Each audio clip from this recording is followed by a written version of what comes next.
Selamat malam semuanya.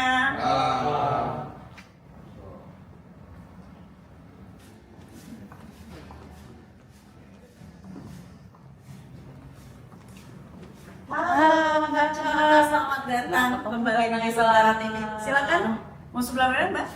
Boleh. Boleh ya. Sebelah ini sama aku. Iya.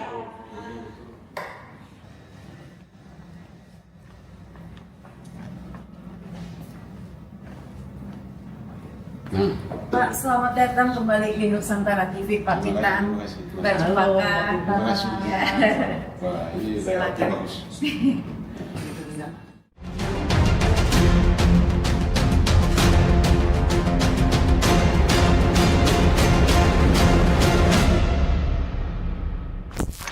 Perundingan damai Amerika Serikat dan Iran kembali gagal. 21 jam negosiasi berakhir tanpa kesepakatan.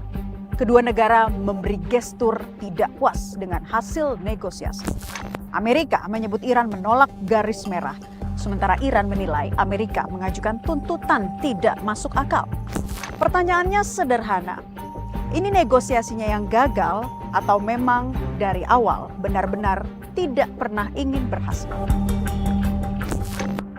Langsung saja pertanyaan pertama, saya ingin ke pakar politik luar negeri, Pak Pitan. Diplomasi telah gagal, kalau melihat posisi terakhir, siapa sih sebenarnya yang mengunci kebuntuan? Washington atau Teheran? Begini, kalau kita mau bicara posisi terakhir, kita harus lihat awalnya bagaimana, Ya. baru sampai sini. Awalnya itu sebelum pertemuan ini berlangsung, saya sudah katakan pasti gagal. Kenapa? Karena setup perundingan ini salah sejak awal secara diplomasi.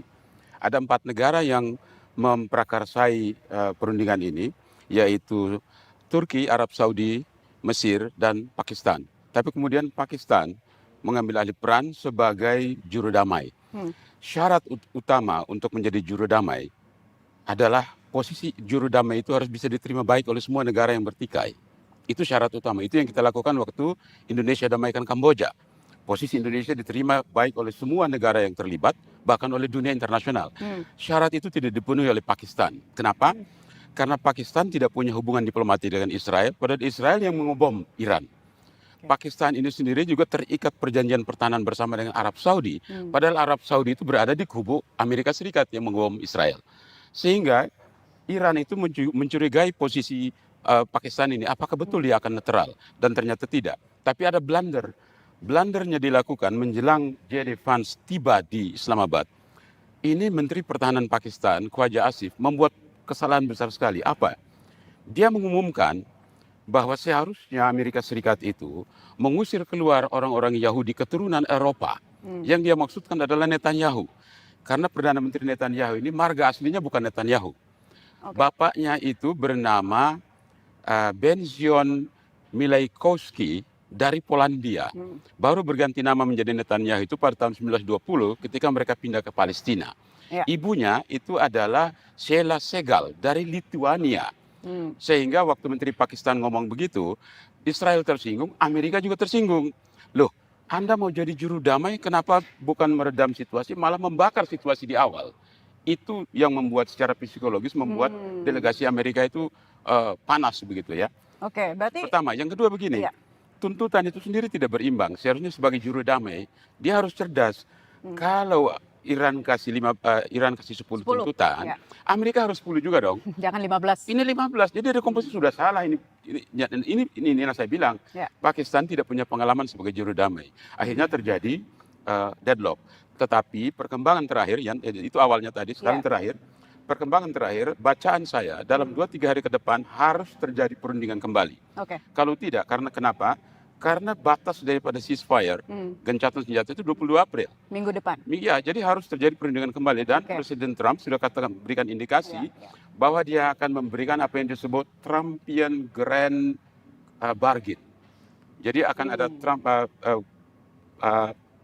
tawaran besar, Trumpian Grand Bargain, yang itu akan menyangkut dia akan merevisi kembali sanksi yang sudah diberikan kepada Iran sejak 1979 dan dia akan sedikit menurunkan permintaannya tentang nuklir. Itu yang Oke, indikasi. seharusnya bisa seperti itu ya, dan Seharusnya. ada diplomasi lanjutan atau diplomasi Seharusnya. ulang. Tapi Pakistan lagi atau nantinya siapa yang bisa menjadi mediator? Tetap Pakistan, karena ini sudah jalan, tidak ada negara lain mau ngambil.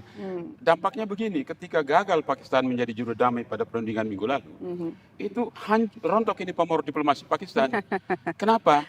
Karena di Pakistan itu ada komunitas Syiah yang pro Iran, yang akan habis-habisan. Loh, Anda ini katanya mau jadi juru damai tapi malah pro Arab Saudi dan Amerika. Orang Syiah akan ngamuk di situ.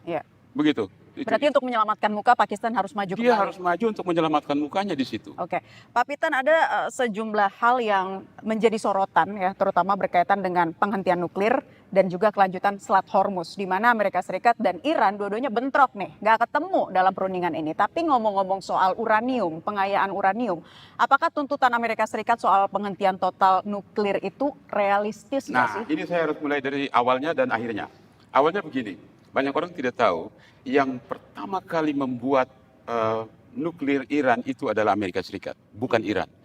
Jadi tahun 1957 Presiden Dwight Eisenhower menggulirkan program yang namanya Atom for Peace. Di dalam Atom for Peace itu Amerika mentrain ahli-ahli Iran dan membangun sampai pada tahun 67 itu sudah ada 20 reaktor nuklir sipil di Iran. Amerika yang memulainya. Tetapi masalahnya begini. Pada tahun 2010, International Atomic Energy Agency mengatakan bahwa pengayaan uranium Iran itu sudah sampai 20%. Itu sebabnya maka 2015 di zaman Presiden Obama digulirkanlah apa yang disebut perundingan yang melibatkan 5 negara anggota tetap PBB tambah Jerman dan Uni Eropa, membawa Iran ke meja perundingan di Wina, menghasilkan MOU, bukan perjanjian. MOU yang bernama Joint Comprehensive Plan of Action, JCPOA. Apa isinya? Begini, JCPOA itu batas waktunya 15 tahun. Jadi seharusnya dia berlaku mulai 16 Januari 2016, seharusnya dia baru berakhir pada 31 Desember 2031. Yang sudah berakhir dari konteks JCPOA itu hanya pengembangan ballistic missile. Ballistic missile itu menurut kesepakatan JCPOA itu klausulnya sudah berakhir pada Oktober 2023. Jadi sejak 2023 Iran berhak mengembangkan ballistic missile karena sudah tidak terikat perjanjian. Tapi nuklir tidak begitu. Nuklir masih jalan. Kenapa? Karena pada tanggal 14 Juli 2015 itu dalam perundingan yang menghasilkan JCPOA itu 5 negara anggota tetap PBB itu mengusulkan bahwa sanksi terhadap Iran akan dicabut kalau satu, pengayaan uranium Iran maksimal hanya mencapai 3,67%, karena itu yang diperlukan untuk keperluan sipil, dan jumlahnya tidak boleh lebih 300 kg. Masalahnya adalah pada tanggal 26 Februari 2026, 2 hari sebelum pengeboman itu di Iran itu, International Atomic Energy Agency mengumumkan bahwa pengayaan uranium Iran itu sudah sampai di atas 60%, mencapai 440 kg. Dan kalau sudah di atas 60%, Iran hanya butuh waktu 2 minggu, hanya 2 minggu, untuk menaikkan jadi 80-90% untuk bisa menghasilkan 11 bom yang lebih dahsyat dari bom Hiroshima. Itu narasi yang dibangun sehingga Amerika langsung menggempur Iran. Jadi masalahnya di situ. Baik, kita ke Mbak Cempaka nih. Dari sisi intelijen, Mbak, apakah memang deadlock seperti ini tuh biasanya dalam perundingan antar negara yang sedang berkonflik ini sengaja dibuat untuk menciptakan mungkin ya nantinya eskalasi yang lebih besar lagi? Sebenarnya kalau saya lihat secara teori ini bukan sengaja dibuat, Mbak, tapi memang yang kita sebut kebuntuan yang terstruktur. Maksudnya adalah ketika nanti terjadi, ini kan saja ada 2 konsekuensi ya, Mbak ya. Kita lihat dari secara historis memang tidak ada satu negosiasi yang langsung hasilnya itu pasti keluar gitu ya. Maksudnya apakah kesepakatan gitu.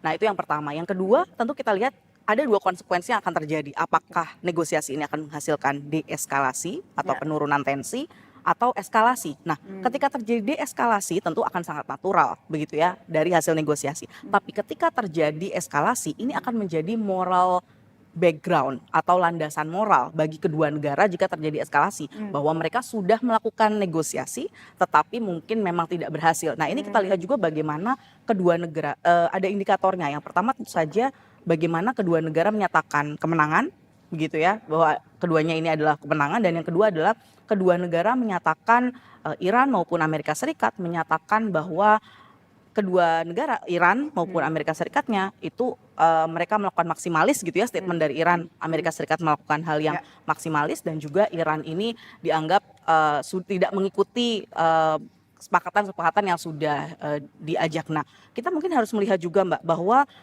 dalam konteks Islamabad Talk kemarin itu adalah pertemuan pertama sejak 1979 begitu ya, yang menemukan di dalam satu ruangan yang sama, satu tempat maksud saya, meskipun masih dalam dua ruangan yang berbeda, dan bahkan dari Iran menyatakan belum ingin face to face talk. Nah, tapi dengan itu saja bisa terjadi begitu ya, itu sebenarnya sudah merupakan hal yang baik sebenarnya jika dilihat dari sisi diplomasi. Oke, berarti kalau tadi Pak Pitan katakan akan ada ruang diplomasi lanjutan, Mbak Cempaka melihatnya seperti apa? Mungkin nggak?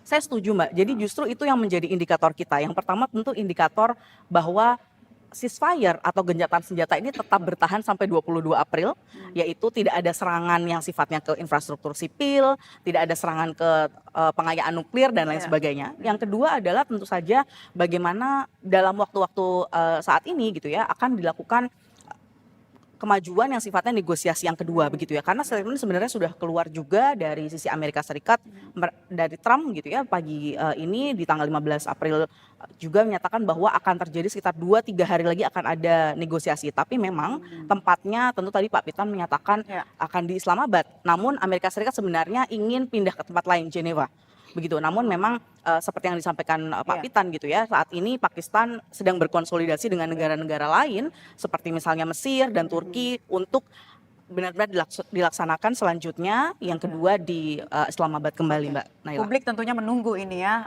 karena jangan berharap dari sekali diplomasi kemudian langsung menemukan titik temu. Nah, pemirsa, Pak Pitan dan juga Mbak Cempaka, kita mau lihat dulu pernyataan dan gestur yang disampaikan oleh Wakil Presiden Amerika Serikat J.D. Vance berikut ini. Two things in particular where the President of the United States really said we have no flexibility. We have to get to the outcome that the President said. On the first of those things, what some people call the dust, which is the enriched uranium that the Iranians currently possess, we have said that we want that to come out of their country and we would like to take possession of it. Now, why does that matter? And the second thing is that, again, to this point about verification, it's one thing for the Iranians to say that they're not going to have a nuclear weapon. It's another thing for us to put in place the mechanism to ensure that's not going to happen. Yaitu tadi pernyataan dari Wakil Presiden Amerika Serikat J.D. Vance. Langsung saja deh saya minta tanggapan Pak Pitan atas gestur yang disampaikan J.D. Vance tadi. Ya, jadi Wakil Presiden Amerika ini berbicara tentang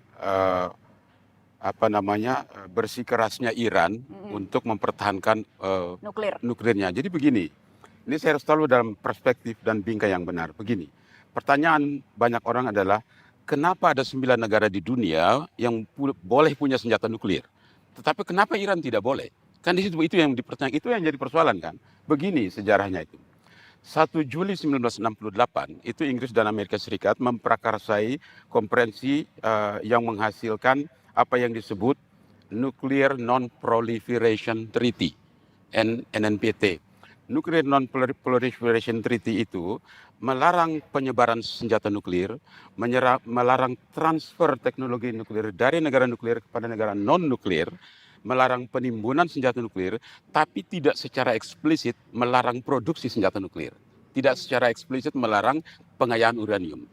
Ya, 59 negara menandatanganinya, termasuk Indonesia menandatanganinya di zaman Menteri Luar Negeri Adam Malik waktu itu. Jadi duta besar kita di Washington, London, dan New York yang menandatanganinya. Nah begini, Iran ikut menandatangani perjanjian itu. Yang tidak tanda tangan adalah India, Pakistan, dan Sudan Selatan waktu itu. Nah, apa yang terjadi? 12 Desember 1985, Korea Utara masuk menandatanganinya, tapi 2003 dia keluar. Makanya dia bebas produksi nuklirnya kan, sekarang sudah bisa bikin ICBM segala macam. Iran tidak mengikuti jejak Korea Utara. Kalau waktu itu Iran mengikuti jejak Korea Utara, keluar dari perjanjian itu, dia tidak akan ditekan seperti ini.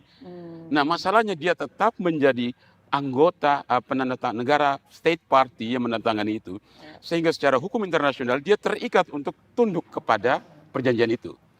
Kejadian selanjutnya itu terjadi pada tanggal 7 Juli 2017. 7 Juli 2017, itu sidang umum PBB Ya. menyelenggarakan konferensi internasional. 122 negara menyetujui resolusi 2373 yang menghasilkan TPNW, Treaty on Prohibition of Nuclear Weapons. Ini total melarang produksi senjata nuklir, total melarang kepemilikan senjata nuklir. Itu dilarang mati-matian. Ya. Semua negara tanda tangan, tapi negara nuklir tidak mau tanda tangan, Iran juga tidak mau tanda tangan.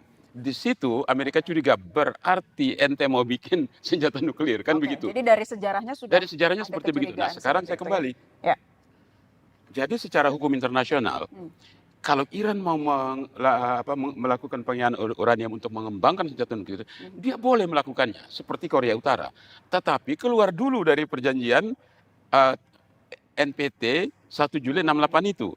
Kalau dia tarik diri dari situ, dia tidak terikat secara hukum internasional kepada perjanjian apapun. Maka dia bebas seperti Korea Utara. Ya. Masalahnya dia masih menjadi anggota, maka ketika dia mengayakan itu, dia dianggap melanggar hukum internasional. Di situ persoalannya.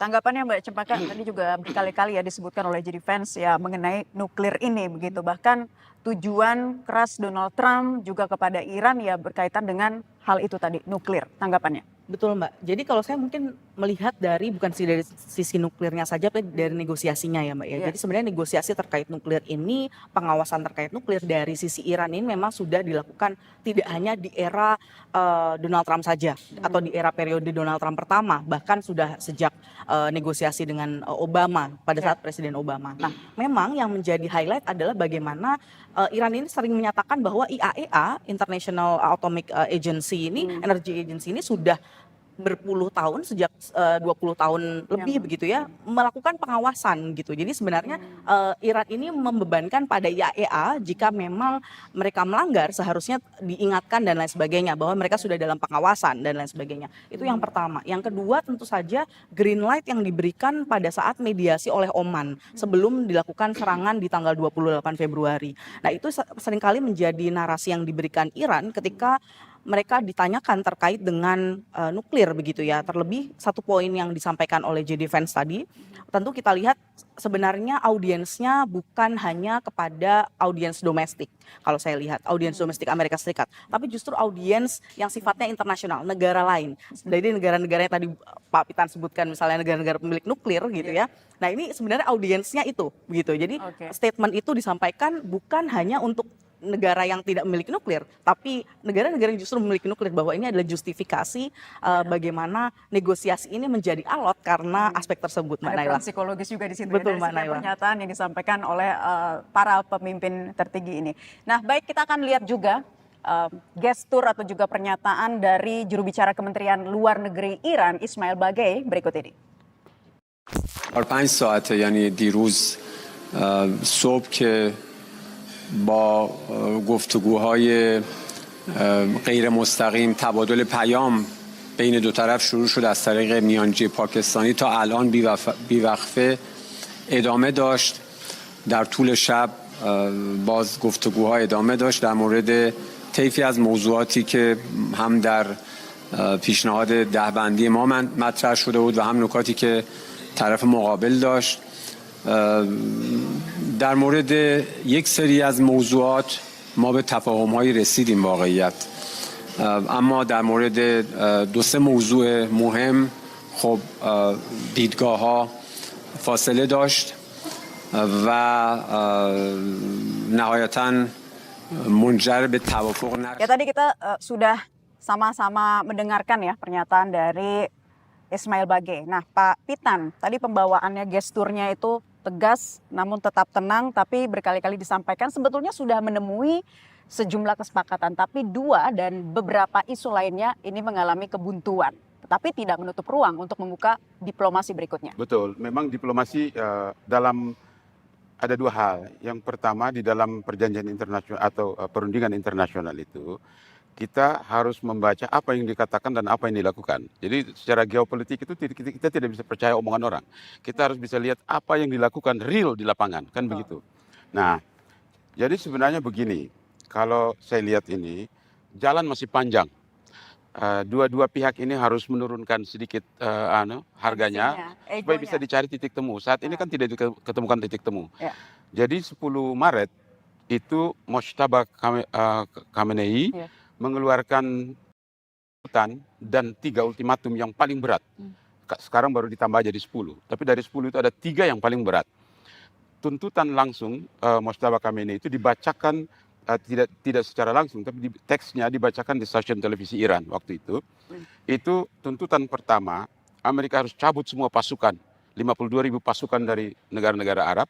Yang kedua, Amerika harus cabut semua sanksi. Nah, ini yang akan dibicarakan dengan Trumpian bargain yang Presiden Trump akan kemukakan.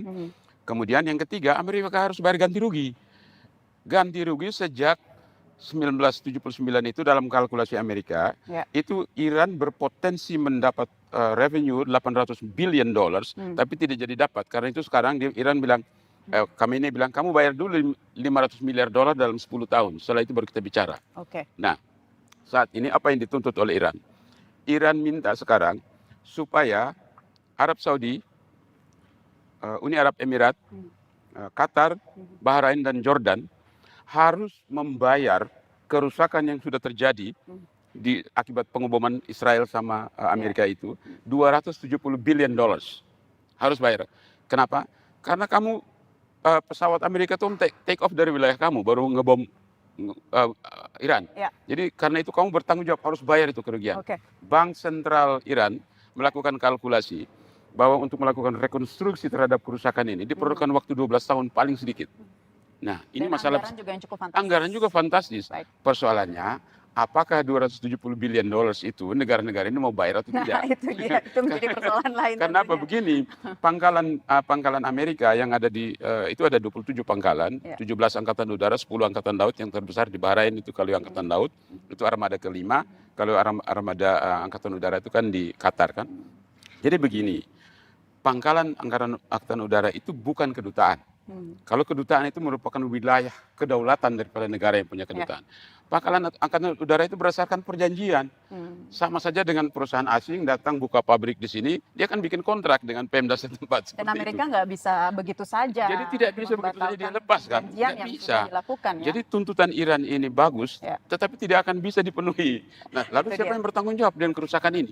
Kan begitu. Nah, IMF kemarin bikin pernyataan, wah ini bisa mengarah kepada resesi dunia. Langsung dibantah oleh Scott Bessent, Menteri Keuangan Amerika. Dia bilang, iya nggak apa-apa lah, sakit-sakit dikit. Tapi yang penting untuk jangka panjang aman wilayah itu. Seperti itu. Jadi secara persepsi saja, jangankan di perang, di meja perundingan juga bentrok, persepsi perang opini ini juga bentrok, tidak akan bisa. Makanya saya bilang tadi, kita harapkan 2-3 hari ke depan ini, Mr. Trump kirim utusannya datang dimanapun dia mau ketemu. Yang penting turunkan sedikit harganya, Iran juga turun sedikit supaya ada titik temu. Saat ini tidak ada ruang untuk titik temu. Situ masalahnya.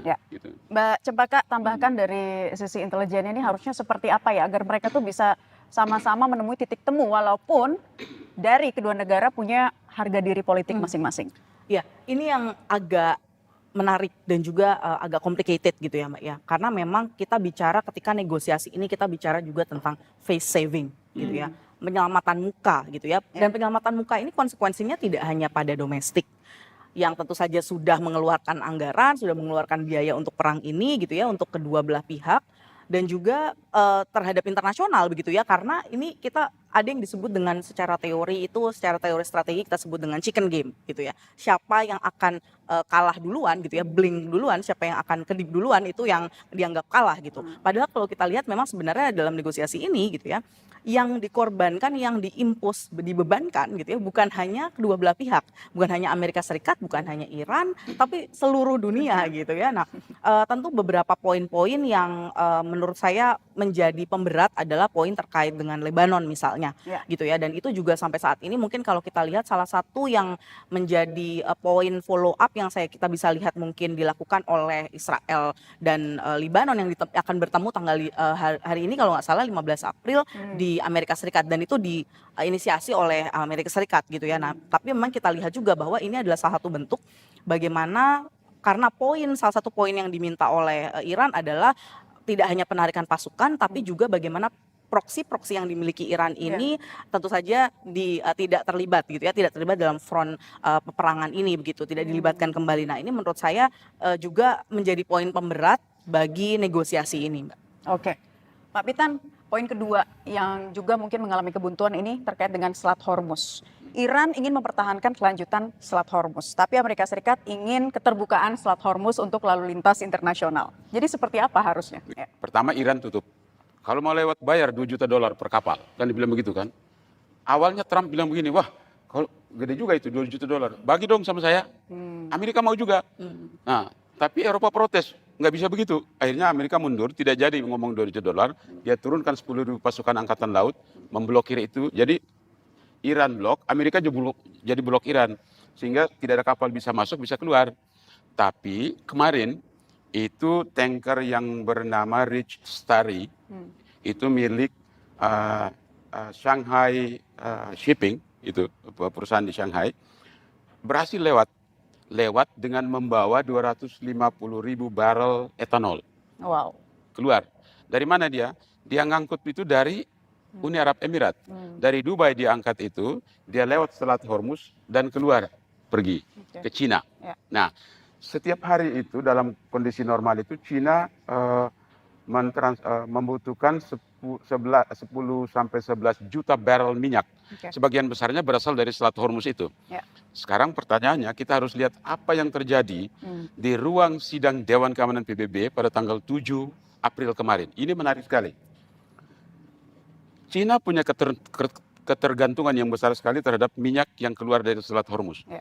Tapi ketika 7 April dilakukan voting di Dewan Keamanan, Cina memblokir itu. Jadi Bahrain mengajukan draft resolusi, usulnya adalah minta otorisasi dari Dewan Keamanan PBB supaya negara-negara yang punya kepentingan lewat situ boleh menggunakan kapal perang untuk mengawal kapal-kapal tankernya lewat. Nah, seharusnya kan Cina setuju kan? Ya. Ternyata Cina blokir, Cina veto itu, tidak boleh begitu. Rusia juga veto, jadi orang jadi berpikir loh, Cina butuh minyak dari situ, tapi kenapa upaya Bahrain untuk membuka Selat Hormuz justru diveto oleh Cina? Ada peta besar, skenario besar Cina yang perlu kita mengerti. Begini, bagi Cina, dia sudah jauh-jauh hari mempersiapkan kemungkinan apabila Selat Hormuz ditutup. Dia sudah membuka jalur transportasi Cina dengan Pakistan, Cina dengan Rusia, Cina dengan India, itu sudah dia buka semua. Di samping itu dia sudah mempersiapkan energi alternatif untuk memperkaya stok energinya di dalam negeri. Jadi dia bersedia untuk sakit dulu untuk sementara, tetapi Amerika akan menderita sakit yang lebih panjang. Secara jangka pendek, itu yang saya katakan, dia pakai strategi judo. Judo itu banting diri dulu, baru patahkan kaki lawan, kan begitu. Nah, ini gagah sekali cara Cina berdiplomasi ini. Kalau bagi Iran, ini war of attrition. War of attrition itu artinya perang untuk menguras tenaga lawan. Amerika tidak punya pengalaman itu. Amerika itu kan sprinter dia. Masih menggunakan cara konvensional dalam waktu pendek hancur negaranya, kan begitu. Iran ini pelari maraton dia. Oke, dalam situasi gencatan senjata dan juga deadlock seperti ini, sebetulnya siapa sih yang benar-benar memegang kendali? Gestur akan kembali sesaat lagi.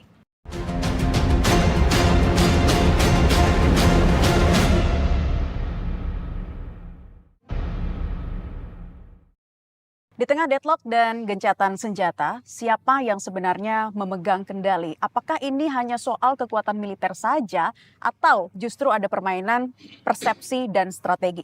Saya ingin ke Mbak Cempaka. Dari perspektif intelijen, sebetulnya siapa yang saat ini lebih mengendalikan tempo di lapangan? Kita sering menyebutnya sebagai winning the battle and winning the war. Jadi itu dua hal yang berbeda gitu ya Mbak ya. Bahwa ketika winning the battle, kita bisa bilang Amerika Serikat winning the battle. Dalam konteks ini memenangkan pertempurannya. Karena apa? Tentu saja kita tahu superioritas Amerika Serikat secara kekuatan udara, secara militer, itu secara militer konvensional itu sangat tinggi begitu ya. Tapi ketika kita bilang bahwa secara strategis siapa yang sebenarnya memiliki upper hand atau memegang tempo di atas kertas, tentu saja Iran. Kenapa? Karena dia secara asimetris dia telah membebankan beban ekonomi tidak hanya pada lawannya yang mungkin kita bisa bilang misalnya Amerika Serikat dan Israel begitu ya, tetapi juga ke semua negara, tidak hanya negara Teluk juga. Nah, tapi harus kita lihat mungkin dua sisi begitu ya Mbak ya. Mengapa saya menyatakannya? Yang pertama mungkin dari sisi Amerika Serikat begitu. Kita lihat memang dari tentu saja berhasil mendekapitasi pimpinan-pimpinan, kita tahu dari Soleimani, lalu tentu saja Ayatollah Khamenei yang pertama begitu ya, yang pertama dilakukan dekapitasi. Namun kita lihat bagaimana Iran bisa bounce back dalam hitungan hari, sudah bisa dilakukan penggantian. Dan tidak hanya itu, pada pimpinan-pimpinan di IRGC, lalu di NSC, di National Security Council, di Dewan Keamanannya Iran juga sangat cepat digantikan oleh pimpinan lain. Nah, ini berarti menunjukkan adanya resiliensi atau ketahanan dari Iran itu sendiri, Mbak. Tapi juga kita lihat bagaimana dalam konteks yang sangat menarik adalah konteks informasi, begitu ya. Bagaimana dari sisi informasi ini yang ingin dimenangkan oleh Amerika Serikat dan Iran, bukan hanya masyarakat domestiknya saja.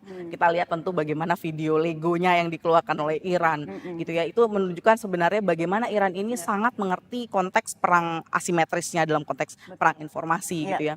Lalu juga kita lihat bagaimana sebenarnya kenapa sih kita bilang asimetris gitu ya? Karena kalau kita lihat dari sudut pandang Amerika Serikat, gitu, yang menjawab pertanyaan selalu Donald Trump dan menteri-menterinya, begitu ya.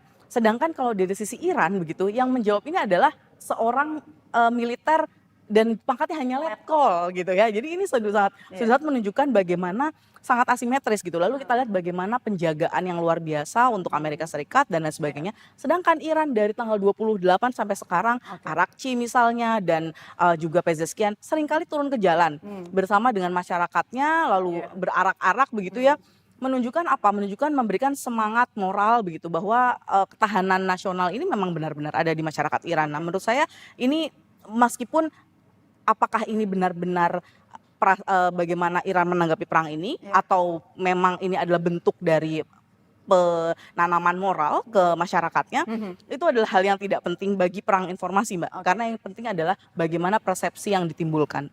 Yang ditangkap oleh publik. Betul. Jadi dari perang yang terjadi saat ini adalah perang hibrida ya, bukan hanya soal militer, tapi sudah menimbulkan persepsi publik dan yang dinamakan itu tadi perang urat syaraf ya, atau PSYOPs yang ternyata berhasil didominasi oleh Iran.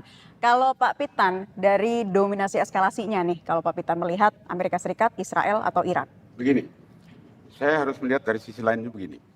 Semakin lama perang ini berlangsung, itu berarti Amerika akan memamerkan kekuatan militernya.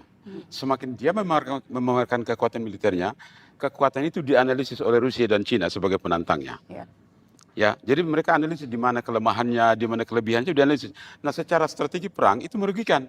Karena perang terbaik itu adalah dalam waktu sesingkat-singkatnya musuh ditaklukkan, kan begitu. Nah, itu yang pertama. Yang kedua, baru kali ini ada satu negara berkembang bisa melawan satu negara superpower. Belum pernah terjadi itu kan. Selama kita lihat bahwa kita anggap negara berkembang itu tidak berani melawan superpower. Kok Iran bisa ya? Dia bisa melawan satu negara berkembang, bisa melawan satu negara superpower. Itu poin yang kedua. Yang ketiga kita harus lihat dari dalam negeri Iran sendiri. Sejak Januari ada demonstrasi besar-besaran. Itu adalah gerakan reformasi Iran yang mirip dengan gerakan reformasi kita di tahun 1998. Nah, ketika 1998 kita bersatu untuk menjatuhkan pemerintahan yang kita anggap otoriter waktu itu. Nah, Iran melakukan hal yang sama, itu demonstrasi besar-besaran ke-7 dalam catatan saya yang berlangsung. Rakyat begitu banyak turun ke jalan, demo untuk mengganti pemerintah. Tapi ternyata tidak bisa terjadi perubahan rejim. Kenapa? Karena tidak bisa terjadi perubahan rejim kalau Amerika hanya serang dari udara. Tidak mungkin terjadi itu. Kecuali angkatan darat masuk seperti di Irak kan 2003. Apa yang akan terjadi? Amerika ini sekarang dalam proses turun gunung. Utang luar negerinya 38,3 triliun dolar. Sementara perang itu minggu pertama itu 11,7 miliar dolar habis. Jadi dalam kalkulasi Pentagon itu kalau mau terjadi perubahan rejim, maka pasukan darat harus turun, berperang selama 18 bulan, menghabiskan biaya 3 triliun dolar, dan akan diperkirakan sekitar 15.000 tentara akan mati. Itu tidak mungkin Kongres menyetujuinya. Sehingga dia harus cari seperti yang tadi di awal dikatakan, dia harus cari face saving formula. Jadi cara untuk istilah bahasa kita itu tutup muka atau tutup malu. Penyelamatan muka. Itu dia, menyelamatkan muka. Itu yang sedang dilakukan. Makanya sebelum gencatan senjata itu Trump bilang begini, kayaknya nggak ada lagi deh target mana yang perlu kita bom. Kayaknya udah selesai semua kita bom. Itu adalah cara face saving sebetulnya. Sekarang dia karena posisi dalam kekuatannya sekarang turun gunung. Jadi yang akan terjadi, itu sebabnya kita berharap dia akan turunkan sedikit tuntutannya itu. Karena over itu tuntutannya menurut saya over. Jadi dia turunkan sedikit supaya bisa cari titik temu. Kalau tidak, maka ya udah nanti Cina yang akan bermain. Jadi orang tanya, perang ini siapa kalah, siapa menang? Tidak ada yang kalah, tidak ada yang menang. Yang terjadi siapa yang rugi paling banyak dan siapa yang untung paling banyak. Itu yang akan terjadi. Jadi kalau kita lihat memang Amerika saat ini juga sudah dalam tekanan dari berbagai pihak, termasuk juga di dalam negerinya sendiri. Mbak Cempaka, bagaimana melihat permainan yang dimainkan oleh Donald Trump sejauh ini ya untuk menangkap persepsi publik itu tadi? Tentu memang waktu yang dimiliki Donald Trump ini tidak panjang begitu Mbak ya untuk memenangkan hati rakyat dalam konteks pemenangan publik di domestik Amerika Serikat sendiri, karena kita tahu ada yang disebut dengan New Wars Power Act. Itu adalah yang mengatur seluruh presiden di Amerika Serikat ketika dia pergi berperang, dia harus menjustifikasinya di depan Kongres begitu. Nah, saat ini memang belum dilakukan karena jaraknya adalah 30 sampai 60 hari. Jadi presiden boleh mengirimkan pasukan terlebih dahulu, lalu justifikasi selama 30 sampai 60 hari. Kalau kita lihat dari waktunya, maka 28 Februari mungkin di akhir April ini, New Wars Power Act itu habis. Maksudnya harus Amerika Serikat melalui Donald Trump harus menjustifikasi di depan Kongres. Nah, itu yang pertama. Yang kedua tentu saja berkejaran dengan waktu terkait dengan midterm election. Dengan kalau kita lihat hanya 1 dari 4 warga negara Amerika Serikat yang setuju pengiriman pasukan ke Iran saat ini. Nah, itu tentu saja menjadi dilema bagi Amerika Serikat. Dan yang ketiga, beberapa harga gitu ya, harga minyak saat ini despite atau meskipun sudah dikeluarkan cadangan minyak dari IEA, International Energy Agency, begitu ya, cadangan minyak sudah dikeluarkan, tapi tetap saja tidak bisa menekan harga crude oil, begitu, tidak bisa menekan harga yang sebelumnya harganya di bawah 100, sekarang tentu saja masih terus-terus naik di atas 100. Nah, ini 3 hal ini yang tentu saja mengikat Donald Trump untuk segera menentukan begitu, dan tadi mungkin jalan tengah yang dicari tadi menekan untuk segera melakukan negosiasi, dan tentu saja kita lihat bahwa dalam 2-3 hari statementnya adalah akan dilakukan negosiasi yang kedua begitu dengan Iran, dan menurut saya ini hal yang tentu saja akan diambil kesepakatannya oleh Amerika Serikat begitu ya, dengan tetap meyakinkan pada publik bahwa mereka adalah pemenangnya. Publik tentunya menunggu sebelum waktu gencatan senjata berakhir ya Pak Pitan, ada ruang diplomasi lanjutan. Tapi kalau kita lihat lagi ada pernyataan juga yang disampaikan oleh Ketua Komisi Keamanan Nasional Iran yang gesturnya ini tegas, lantang dan sangat meyakinkan, menyatakan Amerika Serikat tidak dapat dipercaya, terutama sikap Trump yang delusional, narsis dan tidak stabil. Jadi pihak Iran ini sangat yakin bahwa Amerika Serikat akan terus berubah-ubah, terutama di bawah kepemimpinan Trump. Nah, ini menarik pertanyaan ini. Begini, Mary Trump itu ponakannya Donald Trump. Ketika ditanya bagaimana kamu melihat pamanmu itu, dia bilang Presiden Trump ini kadang-kadang seperti deer in the headlights. Jadi deer in the headlights artinya rusa yang kalau kena senter lampu itu bukannya lari malah melongok begitu untuk ditembak. Nah, kadang-kadang dia disorientasi, kan ini orang tua ini. Yang orang tua, yang satu orang tua, nomor 2 dia bukan diplomat, makanya bahasanya banyak yang ngawur kan. Dia itu pengusaha, jadi beda seorang diplomat kalau bicara dengan pengusaha itu beda. Nah, inilah si Trump ini. Bukan saja itu, menteri-menterinya juga nggak ngerti apa yang dia akan lakukan. Sekarang dia lagi ribut sama Paus kan. Ya, gitu. Paus Leo. Ya, makanya sekarang umat Katolik di Amerika itu berbalik menantang dia. Ini kalau midterm election ini bisa bahaya buat dia nih. Ini dia bilang itu Paus itu terrible, dia bilang tidak mendukung saya gitu kan. Paus bilang loh, saya ini menjalankan fungsi keagamaan supaya kamu tobat kan begitu. Tapi ternyata enggak juga. Nah, jadi kita harus lihat ini perilaku Presiden Trump ini. Yang kedua saya mau katakan begini. Di dalam setiap perang tidak mungkin di dalam waktu singkat bisa terjadi perdamaian. Gitu. Jadi harus diupayakan berbagai cara, bukan saja cara formal, tapi cara informal juga perlu. Contoh seperti apa? Nah, saya malah berandai-andai begini. Trump ini jadi presiden pada waktu yang salah. Andaikan dulu Gus Dur jadi presiden Indonesia, dia jadi presiden itu, habis digoreng sama Gus Dur dia itu pasti. Habis dipimpong sini sana itu kan. Dia datang terlambat ini Presiden Trump ini. Tapi saya mau bilang begini. Jadi memang kita hanya bisa berharap, dan harapan saya kita di Indonesia ini bukan perang kita. ini perang orang, kita hanya terseret ke dalam dampak negatifnya. Ya. Jadi tidak perlu dalam negeri itu orang beradu pendapat, apa segala macam, itu kan lucu jadinya. Perang orang yang berkelahi kok, malah malah kok kita yang beradu pendapat di stasiun-stasiun televisi, kan lucu menurut saya itu. Ya. Jadi yang perlu kita lakukan, kita harus bisa punya strategi seperti Cina. Dia sudah membangun koridor-koridor ekonomi untuk mengantisipasi kemungkinan terjelek kalau terjadi krisis energi. Oke. Itu kita belum punya itu, gitu. Kita belum punya karena Pertamina itu punya stok itu kan 22 sampai 25 hari. Ya. Itu bukan ada di gudang, ada di laut yang masih menuju sini kan begitu. Nah, kita mesti punya strategi ke depan Ya. untuk mengamankan energi, supply energi, karena apa? Salah satu daripada asta cita presiden adalah ataupun tujuan pemerintahan Prabowo itu adalah mencapai kemandirian energi. Nah, ini perlu sekali, kita mesti punya strategi yang bukan hanya mengamankan stok jangka pendek, tapi kalau terjadi disrupsi supply, kita harus punya second thought, backup ya, strategi backup, seperti yang Cina lakukan. Cina tidak akan tergoyang. Dia punya reserve energi dalam negeri cukup, dia punya energi alternatif cukup, bahkan dia ekspor mobil listrik kemana-mana, kan begitu kan.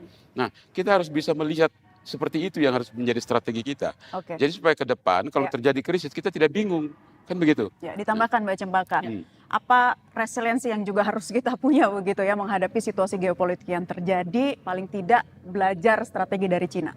Ya, kalau saya ingin melihat bagaimana tidak hanya Cina tapi juga Iran begitu ya, misalnya yang kita sering sebutkan, misalnya yang disebut dengan mosaic defense gitu, bagaimana kekuatan Iran itu tidak hanya pada militernya saja begitu, tapi juga bagaimana dia berkoordinasi dengan IRGC dan lain sebagainya, IRGC dan Quds. Nah, ini yang kita kadang suka jarang melihat, ketika kekuatan konvensional Iran itu tidak hanya pada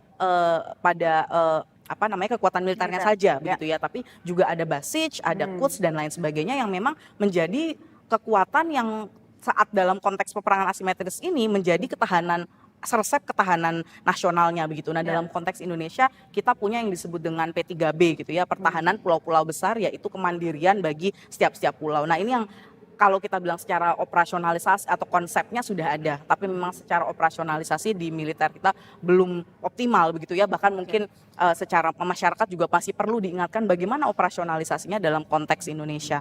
Begitu Mbak Naila. Oke.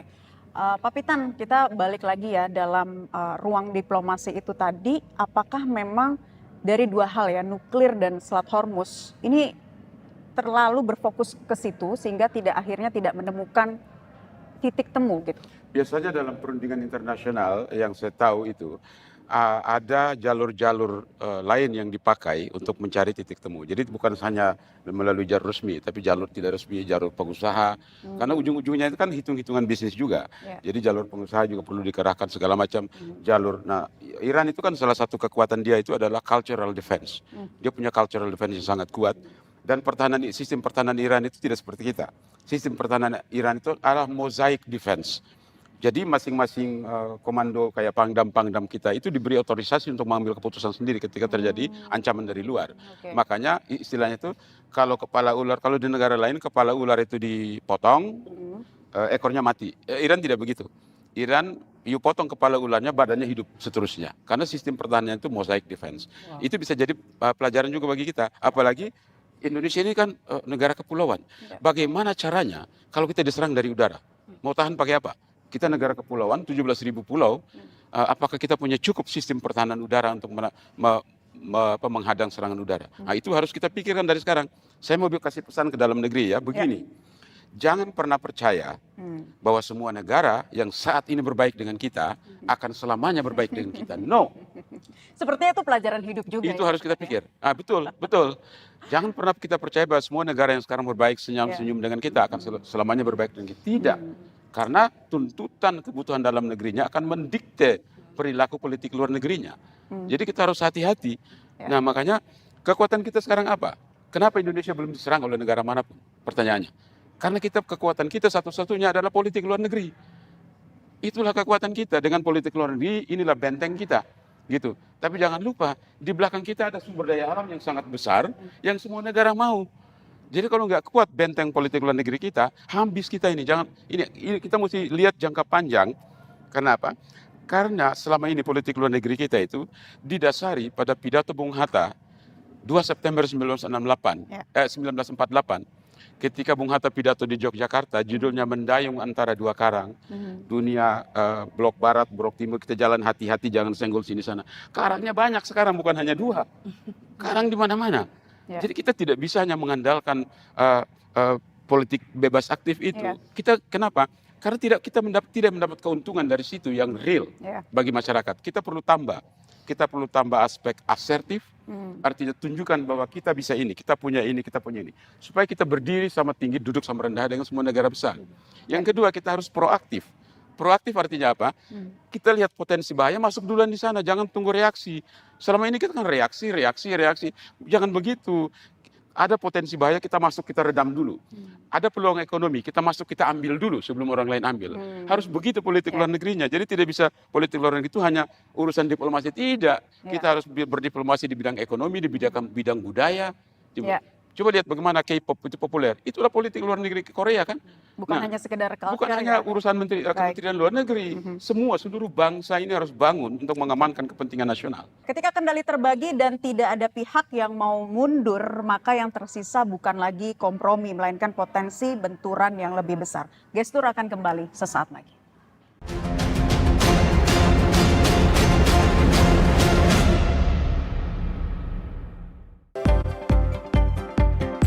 Ragam infografik pilihan akan Masih ada ruang untuk meredakan situasi. Kita akan kembali bahas Bacepaka yang publik tunggu, idealnya tentunya ada perundingan ya dalam beberapa hari ini.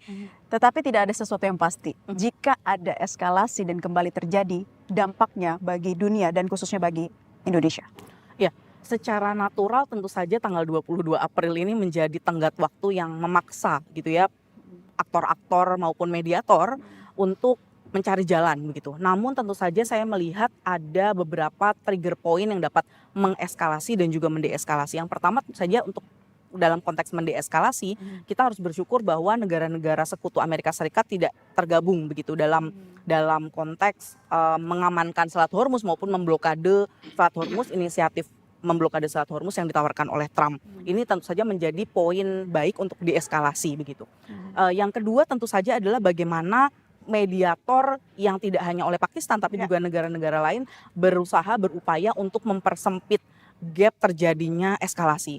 Namun tentu saja Mbak, kalau kita tahu bagaimana sekarang Amerika Serikat sudah mengirim lebih dari 9 kapal begitu untuk berada sekitar 200 km dari Iran, begitu sekitar di Gulf of Oman, di daerah milik Oman begitu untuk mempersiapkan blokade ini. Nah, kalau kita lihat penempatan militer yang dilakukan oleh Amerika Serikat dari kapal-kapalnya, lalu bagaimana hampir lebih perhitungan saya lebih dari 100 pesawat begitu ya yang dikirimkan awak udara yang dikirimkan oleh Amerika Serikat untuk operasi blokade ini begitu ya, sangat mungkin terjadi miskalkulasi di lapangan gitu. Nah, ketika terjadi miskalkulasi tentu saja dampaknya akan sangat besar begitu. Akan dianggap sebagai point of eskalasi dan kita harus ingat bahwa di Iran sendiri yang memegang kontrol di lapangan bukanlah Arakci, bukanlah dari Kemlu maupun dari National Security Council-nya, yang memegang adalah IRGC begitu. Dalam konteks ini jika terjadi eskalasi di lapangan yang memang kontrolnya itu dipegang oleh IRGC, maka miskalkulasi ini akan mendorong pada eskalasi yang lebih tinggi. Dan kalau kita lihat dari sejarah, memang dalam konteks double victory claim gitu ya yang dilakukan oleh negara-negara cenderung memang akan berlangsung panjang. Nah, yang kita tentu harus lihat bagi Indonesia adalah tentu kita sampai saat ini masih memiliki cushion yang dipersiapkan oleh pemerintah. Tapi jika ini terjadi dalam waktu yang lama begitu, seberapa kuat begitu cushion ini bisa melindungi kita sebagai masyarakat Indonesia, juga kita harus siap gitu. Karena jika ini berlangsung panjang, kita berharap tidak tentu saja, tapi jika ini berlangsung panjang maka harus ada perhitungan terkait dengan energi dan kalkulasi-kalkulasi yang dilakukan oleh pemerintah agar kita tidak terdampak terlalu besar gitu, Mbak. Kita tidak bisa jalan di tempat atau jalan pelan lagi ya Pak Pitan, harus segera berlari untuk menyesuaikan situasi yang terjadi saat ini. Jika ternyata kemudian terjadi eskalasi kembali, apa yang harus dilakukan? Begini, dalam sepanjang sejarah itu perang itu tidak semakin meredah. Sejak 500 tahun sebelum Masehi sampai sekarang Itu jadi tahun 490 sebelum Masehi itu Persia menyerang Yunani waktu itu. Dan Persia kalah. Jadi dalam sejarahnya ketika Iran itu lebih dulu menyerang orang, maka dia kalah. Tapi ketika dia diserang, dia bertahan dan dia menang. Itu sejarahnya sejak sebelum Masehi. Saya mau katakan begini, perang akan semakin meningkat. Kenapa? Karena jumlah penduduk semakin banyak di dunia ini, tekanan ekonomi membuat negara-negara itu akan mengubah prioritas-prioritasnya. Persepsi ancaman juga akan berubah. Jadi ke depan kita menuju satu dunia di mana potensi untuk terjadi perang itu akan semakin besar. Itu sebabnya tadi saya katakan, jangan kita pernah percaya bahwa negara-negara yang saat ini berbaik dengan kita akan selamanya berbaik dengan kita. No, itu kita harus hitung ini. Itu yang pertama yang saya mau katakan. Yang kedua begini, selama perang ini masih menggunakan senjata konvensional, itu kita Indonesia tidak akan merasa sakitnya secara fisik, karena kita jauh sekali. Tetapi kita hanya merasakan sakitnya secara ekonomi, kan begitu. Tapi yang ditakutkan, seperti yang dikatakan Presiden Prabowo adalah kalau terjadi perang nuklir, bagaimana kita, kan begitu. Nah, ada 9 negara di dunia saat ini yang punya senjata nuklir. Yang paling banyak itu Rusia.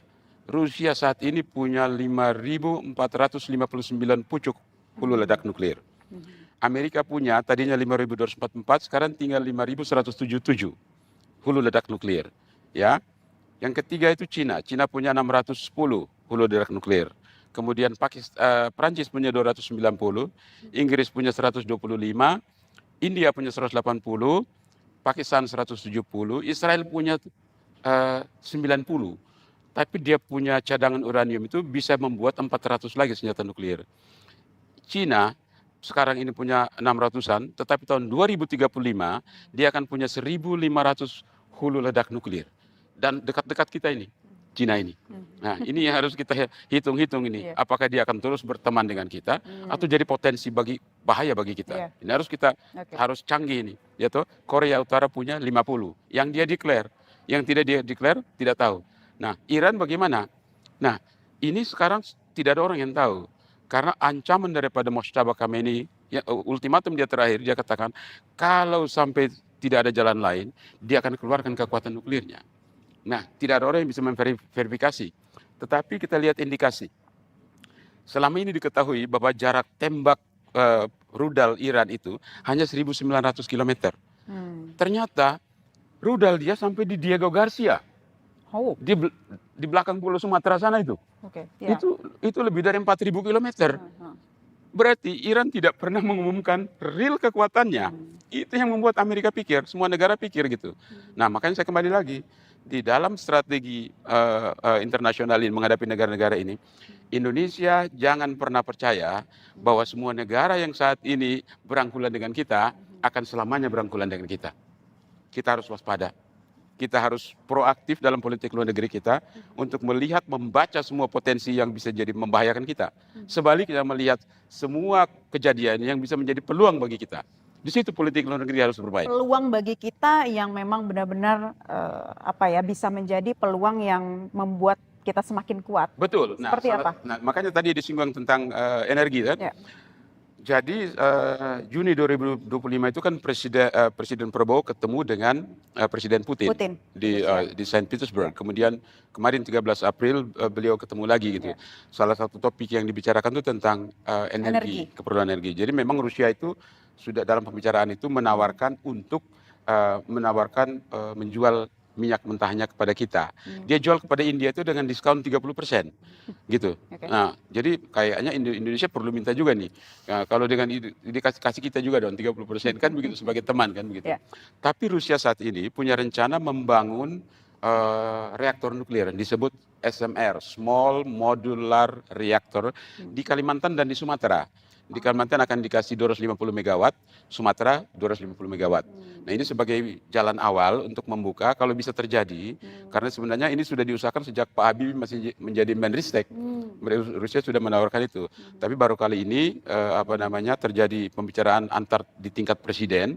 Jadi kita harapkan mudah-mudahan ini bisa menjadi kenyataan, jadi bisa menolong kalau bisa itu, karena kita kan perlu beralih juga dari ketergantungan kita kepada fosil ke alternatif energi kan, green energy dan macam-macam.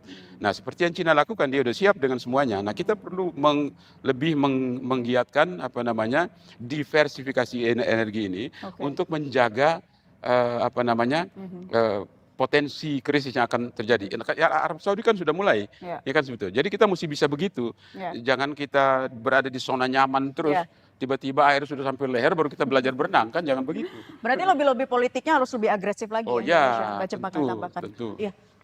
Kalau saya melihat ada sebuah statement, ada semua yang kita sering baca gitu ya dalam konteks hubungan internasional. Ada misalnya di zaman dulu kita Moskow or Washington gitu ya, Moskow nor Washington, artinya kita tidak memilih keduanya. Nah sekarang kita justru melakukan dan gitu ya, Moskow and Washington. Tapi memang dalam konteks ini memang pemerintah harus melihat bagaimana perlunya adaptasi yang tetap berjangkar pada koridor politik luar negeri kita. Dan dalam konteks ini kita lihat bagaimana bahwa dalam setelah atau pasca perang antara Iran dan Amerika Serikat serta Israel ini, yang menarik adalah bagaimana memang Rusia justru malah embargo minyaknya gitu ya, sanksi minyaknya itu dicabut oleh Amerika Serikat gitu. Jadi nah ini sebenarnya kenapa akhirnya Eropa juga akhirnya tidak mau mendukung Amerika Serikat, karena tentu saja kita tahu bahwa musuh naturalnya Eropa adalah Rusia begitu ya. Tapi kenapa justru malah Rusia diuntungkan dalam konteks ini. Nah ini menunjukkan bagaimana sebenarnya kepiawaian atau keluasan dan diversifikasi partner dalam konteks hubungan internasional saat ini sangat penting dan juga menjadi resep ketahanan nasional negara dalam bentuk apapun, energi, keamanan, dan berbagai isu terkait dengan Iran ini. Oke. Pertanyaan terakhir untuk kedua narasumber, ke Pak Pitan dulu. Mana yang lebih besar saat ini, peluang damai atau resiko perang berkepanjangan? Begini, kalau kita lihat gejalanya itu 50-50. Tetapi kalau kita lihat kepentingan negara-negara yang terlibat, tidak ada yang mau teruskan perang. Karena teruskan perang kan jebol dia secara ekonomi. Kelelahan ya? Kelelahan gitu. Jadi saya kira pada ujungnya, ini kan sebenarnya taktik main catur ini. Tekan siapa yang capek duluan, kan begitu kan. Siapa yang habis duluan stok persenjataannya. Siapa yang habis duluan jebol duluan kantongnya, kan begitu kan.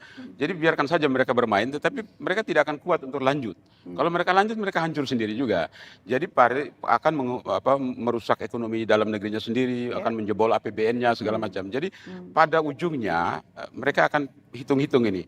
Lebih baik kita lanjut dengan begitu banyak kerugian, atau kita cari cara lain, parkir dulu deh gengsi-gengsi itu, cari cara damai untuk bertemu. Loh, Iran dengan Amerika kan dulu bersahabat, ya toh? Kemudian perang, nanti juga bersahabat lagi. Kan begitu, jadi kapan tuh nantinya tuh? Nah kita harapkan, mungkin kalau bukan, kalaupun tidak terjadi di zaman Trump, mungkin setelah itu kita harapkan gitu. Makanya saya tadi katakan, kita jangan percaya bahwa semua negara yang berbaik dengan kita akan seterusnya berbaik. Tapi sebaliknya juga, kita jangan percaya bahwa negara yang kita tidak suka akan selamanya tidak suka dengan kita. Makanya politik luar negeri itu harus bisa proaktif, antisipatif, lihat peluang, ambil, gitu. Lihat potensi bahaya, tangani dulu, kan begitu. Nah harus begitu ke depannya. Tetapi saya kira dimanapun tidak ada pemerintah yang ingin mengorbankan tentaranya lebih banyak, menjebolkan APBN-nya sendiri untuk perang, saya kira tidak ada. Jadi ujung-ujungnya cuma karena di atas panggung internasional kan harus tampil gagah kan. Itu lagi, kita kembali lagi tampil gagah kan. Penyelamatan muka. Iya, biar apa istilahnya tadi Mbak? Penyelamatan muka. Biar tidak malu kan gitu. Jadi ini kan permainan di atas panggung ini. Gestur permainan di atas dinamika politik global yang saat ini terjadi. Dengan judul gestur itu tepat. Pertanyaannya bukan siapa yang paling kuat, siapa yang menang dalam perang, tapi siapa yang mampu bertahan lebih lama. Dan dalam konflik seperti ini, dunia seringkali ikut membayar harganya. Demikian gestur kali ini. Terima kasih untuk para narasumber yang sudah bergabung di kesempatan kali ini. Kita jumpa lagi minggu depan. Sampai jumpa. Mantap.